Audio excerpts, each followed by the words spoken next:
me. I was a problem.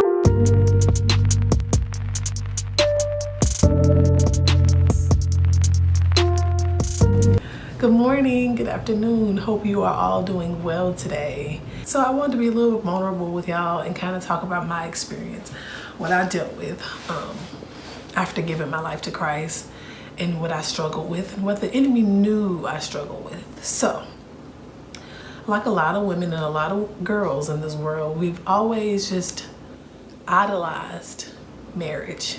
And I didn't realize that I idolized marriage until maybe just recently. Maybe a couple months. So after giving my life to Christ, I got involved in a situation with this guy. Dating stages, I guess you'll say. And he was a really cool guy. We did a few things together. Spent a lot of time together, had great conversation, and it was great. And at that point in my faith, I was such a baby, you know, a newborn and everything, my walk, that I knew I wanted a man that believed in God, of course, but as deep, as passionate as I was about God, my walk with God, I didn't realize that at that point I was just kind of looking for a piece of something, a little piece of hope in some way, because I wanted that. I want that man that is meant for me, that God brought into this world for me. So when I asked about what his beliefs were and things like that, you know, he kind of made it like, yeah, I believe in God, just kind of brush off the shoulders type of thing. And it really wasn't a conversation too deep about it. It didn't really get too far in, but at that stage, that was everything that I needed. Oh, he believes in God, you know what I'm saying? So I'm like, I'm excited off of that, just that, you know, that he believes in God, not knowing at the time that he didn't practice his beliefs. He didn't pray. He didn't read his Bible. I couldn't talk to him about, you know, anything like that, or it would be awkward. Like the few moments that I did talk to him about it, it would kind of be awkward. And so, or we'll have a few conversations about it, but it would never get too deep. I can get deep a little bit. You know, I like to learn and bounce off of other people and things like that. So that's what I was expecting. And so when I got it, a part of myself kind of felt shot down. So, but I didn't recognize that at the time. But going on into the relationship, you know, we got to know each other a little bit more. And I found myself wanting to be more connected to him. Because before I gave my life to Christ, how we feel, how the world has made it feel to be more connected with somebody or closer to somebody is to be more intimate with that person. And so in my mind at that point, he started to grow on me, even though there were things about him that weren't aligned with where I wanted, where I was in my life. Of course, like I said, I idolized marriage. So it was like this thought in my mind that, you know, that's not that important, or not the part about him believing in God. I guess the part about him just not practicing his beliefs the way I was at that time. I felt like, I mean, I can't have it all, you know? So I kind of like dealt with the fact that he wasn't that type of man, or just, you know, kind of got into my own mind about like, well, maybe he believes in God, so maybe I should just, you know what I mean, settle for that. And so I kind of moved past that part, and I just kind of was, you know, spending more time with him and stuff like that. So I got to a point where I wanted to be more closer to him, and I wanted to be more, I was, you know, those hormones was getting excited, because I wasn't too deep in my walk, maybe a month or two. So I was still like trying to fight my flesh. Like I was still like, my flesh was hungry, and I didn't know at that time exactly what to do or how to control it and things like that. And so I was getting to the point where I was wanting intimacy and closeness with him. And it was weird because I had never encountered a man where he didn't want to, you know, that same thing in return. And so he wasn't being as intimate or trying to be as close to me as I was to him. And automatically I always take that as like, okay, I don't want to be, as guess what word, thirsty, I think that's what they say, so I didn't want to be that girl. So when I got that energy from him, I'm like, okay, well, and I started to do my own self-reflection. I'm like, whoa, Alicia, you getting a little bit too handsy here. Like and it was like I felt the conviction of me feeding my flesh, and I didn't feel good, because I don't at the time, like I didn't necessarily realize that I was so connected to still feeding my flesh rather than my spirit, but I felt the conviction of it, let's just say that.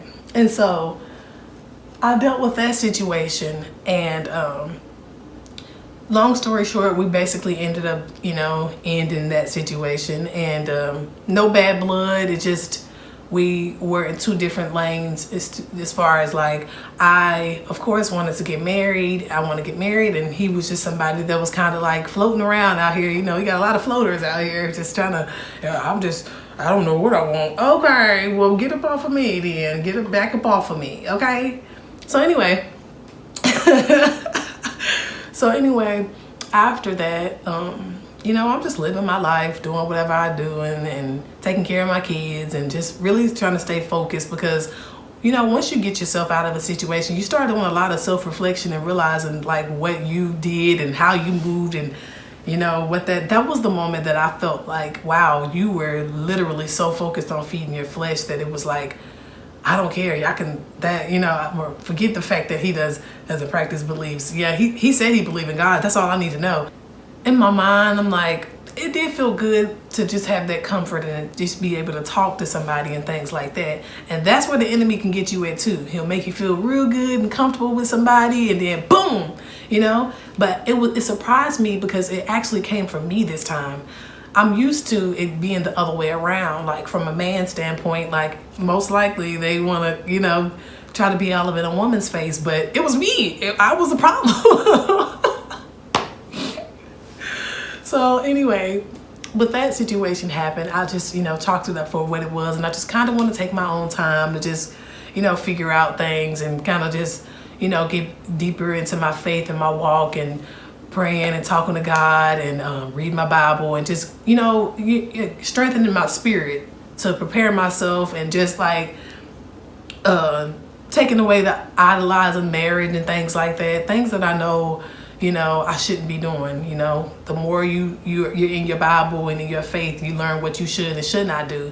So, I just changed my focus around in that situation. So I want to say about some time after that, I ended up meeting another guy, and he was cool. He was nice. He did a lot of things. And specifically, I know y'all like, whoa, we're talking about guys and things like that. That's what I struggle with the most, is lust. I struggle with lust a lot. I struggled with lust, past tense, okay?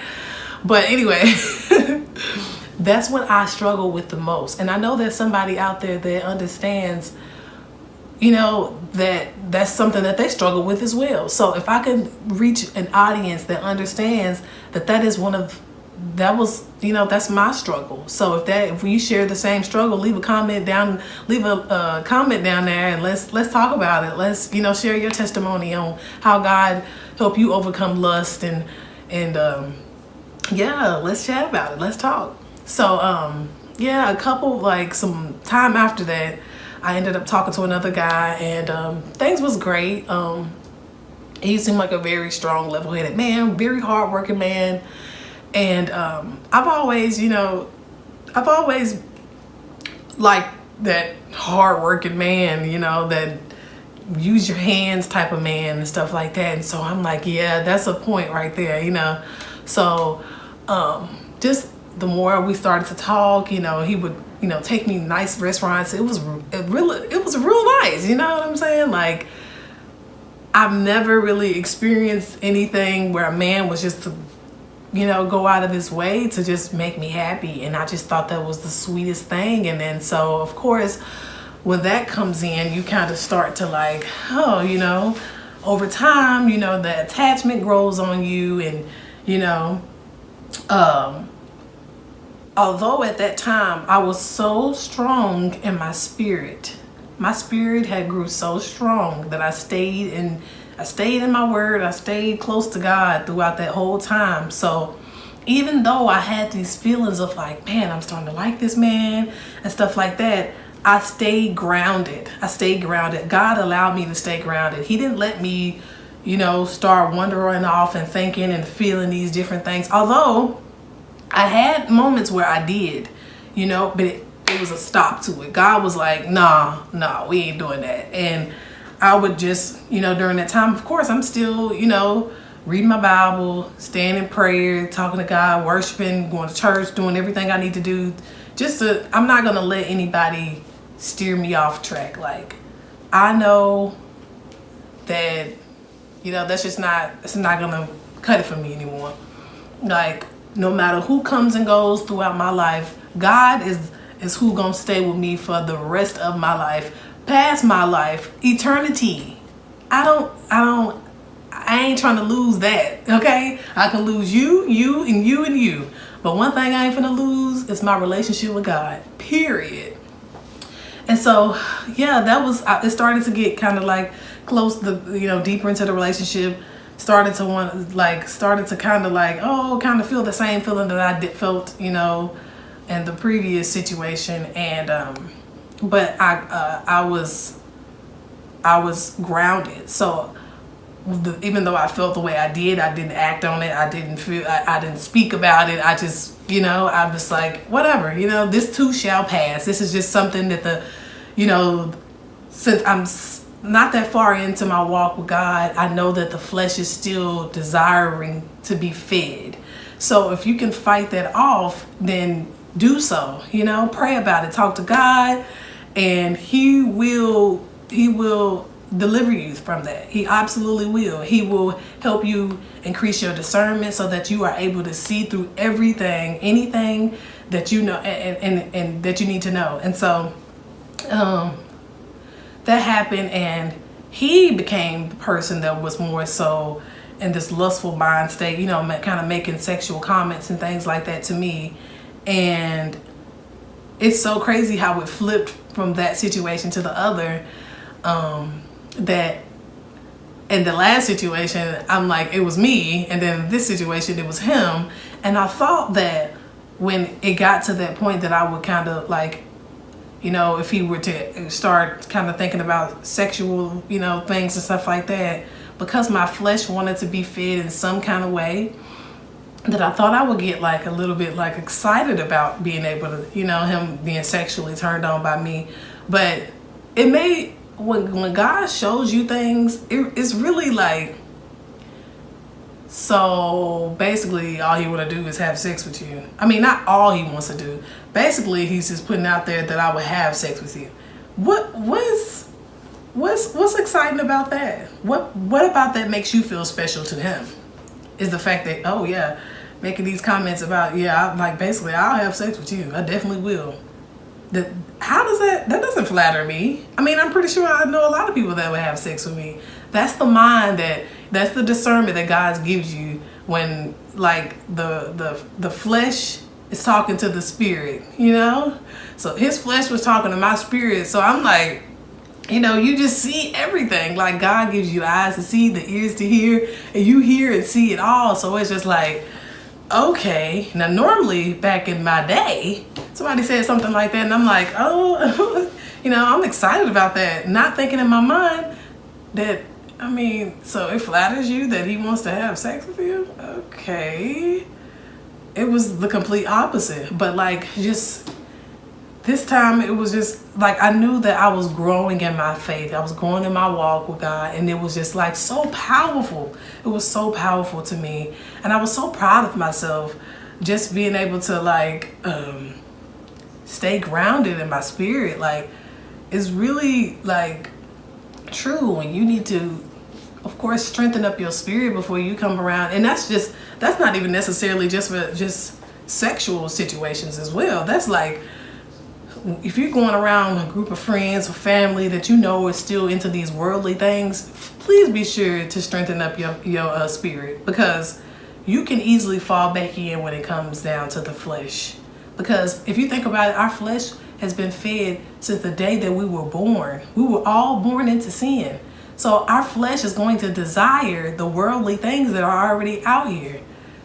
So, I mean, it's just that simple. It's like that. So, yeah, I just so that situation happened for it. Ended up dying out because I felt too much pressure on, the sexual pressure or the lustful situation, and things and stuff like that. And so yeah, that happened. But I just wanted to come on here and share my testimony and share my story. I wanted to come on here and share my story and just be open and vulnerable with you guys, because I don't want anybody to go into this walk with God thinking that they have to be completely perfect. You don't have to ever be perfect. God is going to help perfect you in a way that is not perfect, just you, but in the way that He sees you. Just this in the way that He sees you, in this beautiful light that you have no idea that anybody could ever see you in the way He does. And it's a journey, but just trust in God. Just trust that He has your back and He's right there with you, helping you, guiding you through everything. And you got this. But I hope you guys like this video. Leave a comment down there talking about y'all's situation. So if you had a situation that was similar to this or anything, let's talk about it. Yeah.